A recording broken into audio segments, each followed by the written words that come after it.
Assalamualaikum warahmatullahi wabarakatuh. Anak-anakku semuanya, apa kabar kalian di rumah?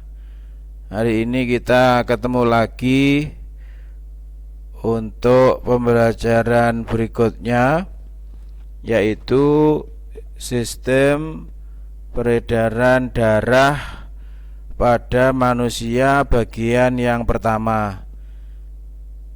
Minggu kemarin kita belajar mengenai sistem pernafasan dan sistem pencernaan. Kalian harus tahu bahwa semua sistem ini bekerja sama menjadi satu, artinya semuanya saling terkait. Saya harapkan kalian sudah tidak ada kendala permasalahan terkait materi pada sistem pencernaan dan sistem pernafasan. Harapan saya pada sistem peredaran darah ini kalian bisa lebih memahami, karena sekali lagi semuanya terkait. Anak-anakku semuanya, nanti pada sistem peredaran darah ini hasil yang harus kalian capai yaitu kalian harus memahami berbagai sistem dalam kehidupan. Terutama kalian harus mampu mendeskripsikan sistem peredaran darah pada manusia dan hubungannya dengan kesehatan. Tetapi sebelum itu, saya akan mereview dulu pertemuan kita sebelumnya, yaitu tentang pernafasan. Yang pertama adalah pada bagian mana pencernaan dan pernafasan pada manusia saling berhubungan, ya. Saya berikan kata kuncinya pada bagian mitokondria.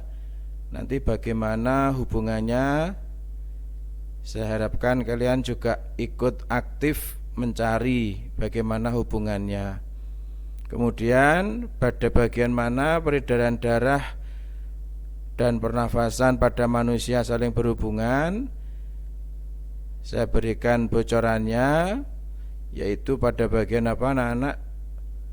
Bagian alveolus, ya.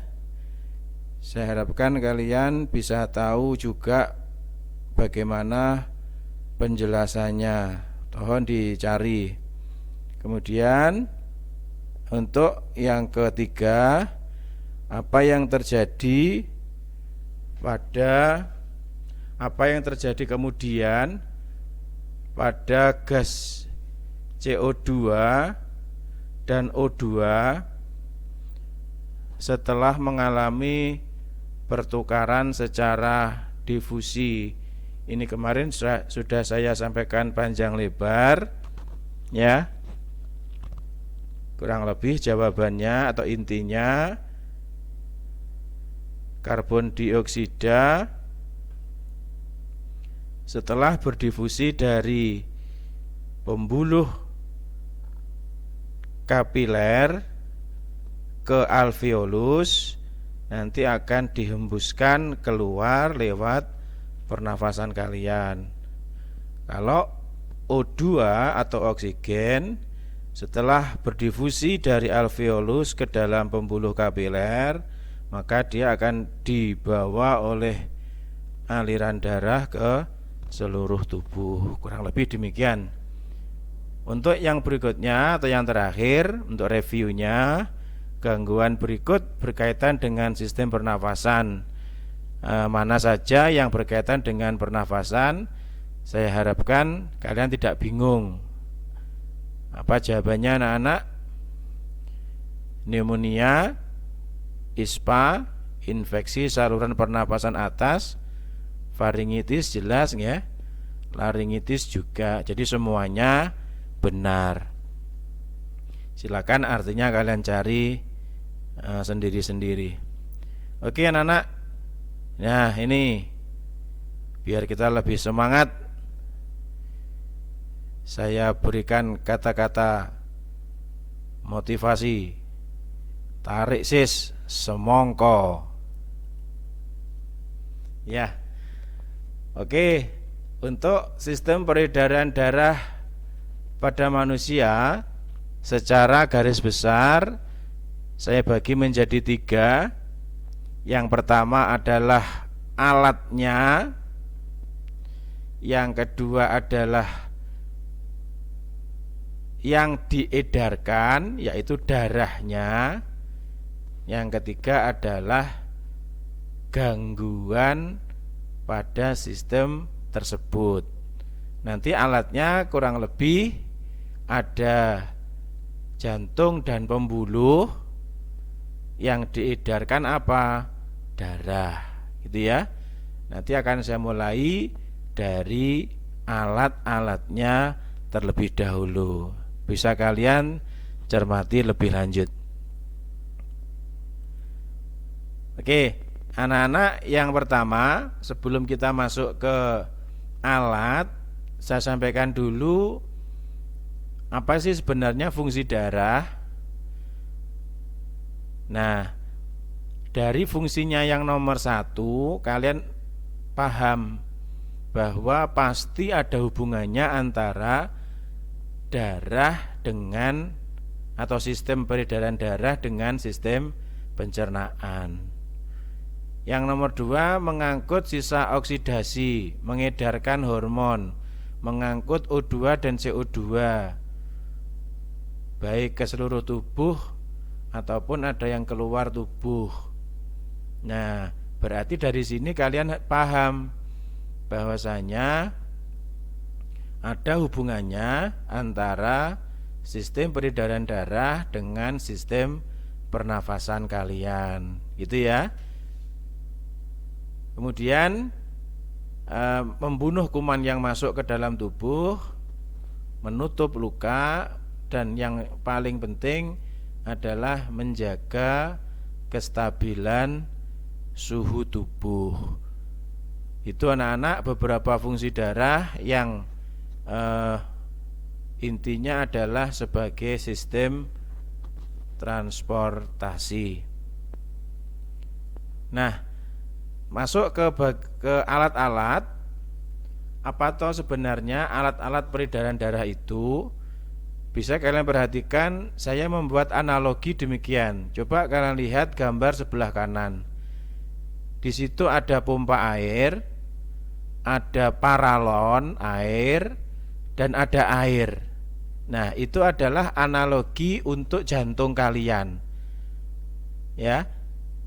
Pompa air itu adalah jantungnya, paralon itu adalah pembuluh darahnya, dan air itu adalah yang diedarkan.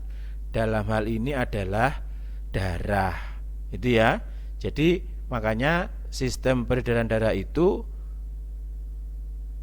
alat-alatnya terdiri atas jantung sebagai pemompa, pembuluh darah sebagai paralonnya istilahnya, dan kemudian darahnya itu sendiri yang dipompa, gitu ya, seperti halnya air yang dipompa oleh pompa air. Saya harapkan dari analogi ini kalian bisa paham. Nah, masih terkait dengan alat peredaran darah, anak-anak, jantung kalian itu terletak pada dada sebelah kiri. Makanya kalau ada orang sakit jantung, pasti yang dipegang adalah dada sebelah kiri. Berapa masanya? Kurang lebih adalah 300 gram atau seukuran kepalan tangan kalian masing-masing. Apa fungsinya? Memompa darah. Itu adalah fungsi utama dari jantung kalian. Kemudian jantung kalian itu terbagi atas 4 ruang. Nanti akan saya jelaskan lebih lanjut. Dan yang berkaitan dengan pembahasan kita sebelumnya tentang gerak, tentang otot, Ya, masih ingat kan? Otot itu dibagi 3, otot polos, otot lurik atau otot rangka, dan otot jantung. Mengapa otot jantung tidak masuk ke otot polos dan otot lurik? Karena secara fisik otot jantung itu bentuknya seperti otot lurik. Secara fisik bentuknya seperti otot lurik. Kalian perhatikan, bentuknya bergaris-garis seperti otot lurik, ini ya. Tetapi dia bekerjanya seperti otot polos. Otot polos itu artinya apa? Dia bekerja tanpa kalian perintah. Kalau otot lurik bekerjanya menunggu perintah kalian. Itu bedanya. Nah, otot jantung itu khas, hanya ditemukan pada bagian jantung. Makanya disebut sebagai otot jantung. Saya ulangi, bentuknya seperti otot lurik tapi bekerjanya seperti otot polos, gitu ya. Nah, seperti yang saya sampaikan tadi anak-anak, alat peredaran darah khususnya adalah jantung itu terdiri atas 4 ruang pada manusia ya, ini maksudnya terdiri atas 4 ruang. Perhatikan seperti gambar sebelumnya tadi ya. Nah, ini gambarnya seperti ini, gambar aslinya. Kemudian kalau dibuat ilustrasi atau dipotong, sebenarnya jantung manusia itu terdiri atas 4 ruang. Nomor 1 ini adalah serambi kanan. Nomor 2 adalah serambi kiri. Nomor 3 adalah bilik kanan. Nomor 4 adalah bilik kiri. Kalau kalian ingin lebih mudah dalam menghafalkan, yang ini 1 dan 3 ini berarti kanan. 1 dan 3 kanan, berarti serambi kanan, bilik kanan. Sebelah sini, sebelah kiri, serambi kiri, bilik kiri. Nah, bagaimana cara membedakannya anak-anak? Ya, perhatikan serambi itu apa toh? Serambi itu bahasa lainnya atrium. Bahasa lainnya adalah teras. Jadi hanya sebagai tempat datangnya darah saja. Kalian perhatikan di sini ada tanda panah masuk ya. Nah, ini sebagai tempat, istilahnya ibaratnya ini rumah, ini hanya teras depan saja. Ini teras. Ya. Ini rumah bagian dalam. Makanya disebut atrium. Atrium atau serambi atau teras. Nah, sebelah sini juga begitu. Ini namanya adalah serambi kiri.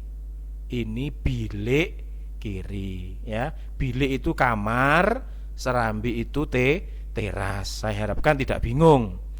Nah, untuk bahasa Latinnya, serambi sama dengan atrium, bilik sama dengan ventricle. Nanti pada saat kita membahas bagaimana peredaran darahnya atau bagaimana darah itu mengalir ke seluruh tubuh, bagian mana saja yang dilewati, itu akan dibahas lebih lanjut. Oke ya, yang penting untuk saat ini kalian tahu jantung itu ada 4 bagian, serambi kanan, bilik kanan, serambi kiri, bilik kiri. Gitu ya. Kalian perhatikan, ini beda ya ketebalannya, perhatikan. Ini lebih tipis, ini lebih tebal. Ini lebih tipis, ini lebih tebal. Ini lebih tipis, ini lebih tebal. Apa ada artinya anak-anak? Tentu saja ada artinya. Nah, kita lihat lebih lanjut bagaimana ruangan-ruangan jantung tadi. Serambi kiri itu menerima darah bersih dari paru-paru. Ini ya, saya kembalikan lagi. Serambi kiri menerima darah bersih dari paru-paru. Berarti serambi kiri ini, nah ini tanda panah yang masuk ini berasal dari paru-paru, gitu ya. Terus Serambi kanan menerima darah kotor dari seluruh tubuh. Berarti ini ya, serambi kanan ini menerima darah kotor dari seluruh tubuh. Anak-anak di sini dibedakan warnanya. Kalau kotor warnanya biru. Apakah biru itu artinya? Biru itu artinya banyak mengandung CO2 atau sedikit mengandung oksigen. Tapi kalau warnanya merah, tanda panahnya kok merah, itu berarti artinya banyak mengandung oksigen. Bisa dipahami ya? Itu penggunaan warnanya artinya demikian. Jadi kalau ada panah biru, ada panah merah, jangan dianggap itu adalah dua hal yang sama. Saya lanjutkan, bilik kiri. Nah, ini tadi mengapa saya bilang mengapa bilik kiri itu tebal? Ini ya, perhatikan lagi gambarnya. Mengapa di sini tebal? Mengapa di sini tipis? Karena atrium itu fungsinya kan hanya menerima saja. Dia tidak butuh alat yang tebal. Tapi kalau di bagian bilik, kalian perhatikan, ini dan ini lebih tebal. Mengapa? Karena fungsinya adalah sebagai pemompa. Perhatikan, dari nomor 3 ini nanti akan dipompa dari bilik kanan ya, nomor 3, perhatikan ini. Dari bilik kanan nomor 3 akan dipompa ke paru-paru ini. Ya, ini perhatikan. Bilik kanan akan memompa darah ke paru-paru. Nah, ini. Bilik kanan akan memompa darah ke paru-paru. Ini ya. Nah, saya kembali lagi. Bilik kiri akan memompa darah ke seluruh tubuh. Ini. Bilik kiri ini ya, akan memompa darah ke seluruh tubuh. Perhatikan. Perhatikan warnanya. Kalau darahnya dipompa ke seluruh tubuh, berarti darahnya itu sudah banyak mengandung oksigen. Beda dengan nomor 3. Nomor 3 darahnya dari seluruh tubuh ya, dipompa menuju ke paru-paru. Mengapa dipompa ke paru-paru? Kalian ingat pada saat membahas pernafasan kemarin, karena pada bagian paru-paru atau tepatnya pada bagian alveolus kalian lah terjadi pertukaran gas. Dari CO2 ditukar dengan O2. Mengapa? Itulah mengapa darah dari jantung dipompa dulu ke paru-paru. Nanti dari paru-paru akan kembali lagi ke jantung, dipompa lagi ke seluruh tubuh. Saya ulangi ya, dari seluruh tubuh banyak mengandung CO2 warna biru, dipompa dulu ke paru-paru, tanda biru masih banyak mengandung CO2, ditukar di alveolus di sini misalnya, di bagian paru-paru. Setelah terjadi pertukaran gas, masuk lagi ke di bawah pembuluh darah ke dalam jantung, yaitu pada serambi kiri. Warnanya sudah merah. Mengapa merah? Karena tadi CO2-nya sudah ditukar dengan O2. Setelah itu dipompa ke seluruh tubuh. Ya, saya yakin kalau kalian mendengarkan dengan seksama pasti bisa paham. Nah, kembali lagi, mengapa tebal, mengapa tipis? Saya beri catatan, bilik lebih tebal daripada serambi. Bilik lebih tebal daripada serambi. Ya, ada yang tahu? Karena apa tadi? Serambi sifatnya hanya menerima saja. Tapi bilik tugasnya adalah memompa darah. Kalau nanti dekat dengan pompa, kok di sini pembuluhnya kok alatnya atau pembuluhnya kok tipis, ya dikhawatirkan akan pecah. Mengapa? Karena kalau di sekitar jantung pasti tekanannya lebih besar. Makanya di sini harus tebal pembuluhnya. Jantungnya juga gitu. yang bagian menerima saja tipis serambi, tapi bagian bilik yang bagian dia memompa, ya, yang bagian dia memompa, maka dia harus tebal. Mengapa tebal? Tentunya kalau tebal dia akan lebih kuat. Nah, saya lanjutkan lebih dalam lagi. Lebih tebal mana antara bilik kanan dan bilik kiri yang sama-sama memompa?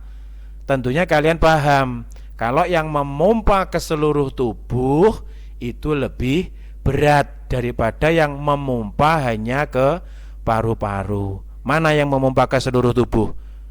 Bilik kiri atau bilik kanan? Apa jawabanmu?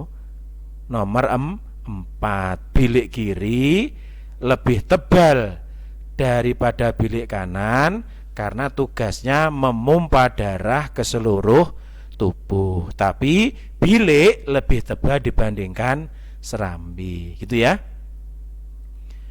Oke, kita lanjutkan.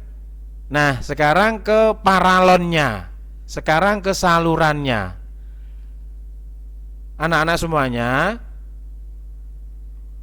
pembuluh darah yang tadi saya analogikan dengan paralon itu ada 2. Yang satu meninggalkan jantung, yang satu dari jantung meninggalkan jantung, yang satunya kembali ke jantung. Nah, tadi sudah digambarkan tuh ya, yang satu dipompa meninggalkan jantung, yang satunya datang menuju jantung. Nah, untuk yang aliran darah atau pembuluh darah yang dari jantung itu namanya nadi. Nih, dari jantung atau meninggalkan jantung namanya pembuluh nadi. Yang kembali ke jantung atau menuju jantung namanya pembuluh balik. Mudah ya, balik itu berarti menuju ke jantung. Nadi berarti dari jantung. Kamu ingat-ingat, kalau nadi itu ada huruf D-nya berarti dari jantung. Kalau balik ya otomatis kembali ke jantung. Ya, mudah dipahami. Untuk bahasa Latinnya, nadi itu sama dengan arteri, balik itu sama dengan vena. Nah, bagaimana bedanya? Tentu kalian bisa melogika seperti tadi.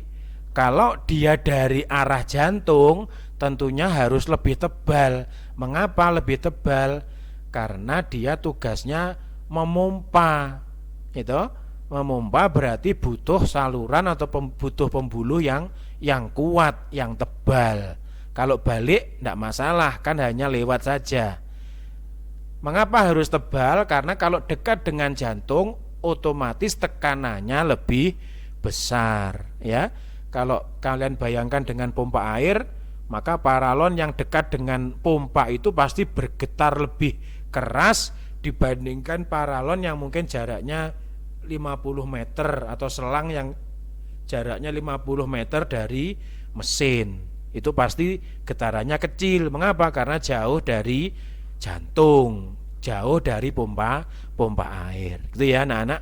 Nah, meskipun itu ada perbedaannya tapi ada juga persamaannya, yaitu sama-sama keduanya setiap pembuluh itu akan bercabang menjadi pembuluh yang lebih kecil, disebut pembuluh kapiler. Ini keduanya sama. Kapiler itu seberapa atau kecilnya, Pak? Kapiler itu gambarannya hanya bisa dilewati satu sel darah saja. Jadi sangat kecil. Oke, ini yang terakhir anak-anak, yaitu bahwa pada manusia ada 2 model peredaran darah. Yang pertama, peredaran darah pada manusia itu disebut peredaran darah tertutup. Apa artinya? Yaitu bahwa darah itu beredar di dalam tubuh kalian itu selalu dalam pembuluh darah. Selalu dalam pembuluh darah. Nah, beda dengan belalang. Kalau belalang itu peredaran darahnya terbuka, itu ya. Jadi sekali lagi tertutup itu artinya darah itu selalu beredar dalam atau di dalam pembuluh darah. Nah, yang kedua, peredaran darah manusia itu disebut peredaran darah ganda. Mengapa disebut peredaran darah ganda? Karena peredaran darah pada manusia itu ada yang peredaran darah kecil, ada yang peredaran darah besar, atau disebut juga peredaran darah paru-paru dan peredaran darah sistemik. Itu ya, disebut peredaran darah sistemik. Nah, bagaimana lebih jelasnya akan saya jelaskan pada slide berikutnya. Nah, berikutnya peredaran darah itu tadi sudah saya sampaikan, ada peredaran darah kecil, ada peredaran darah besar, sehingga pada manusia disebut peredaran darah ganda. Mengapa ganda? Karena ada peredaran darah kecil dan ada peredaran darah besar.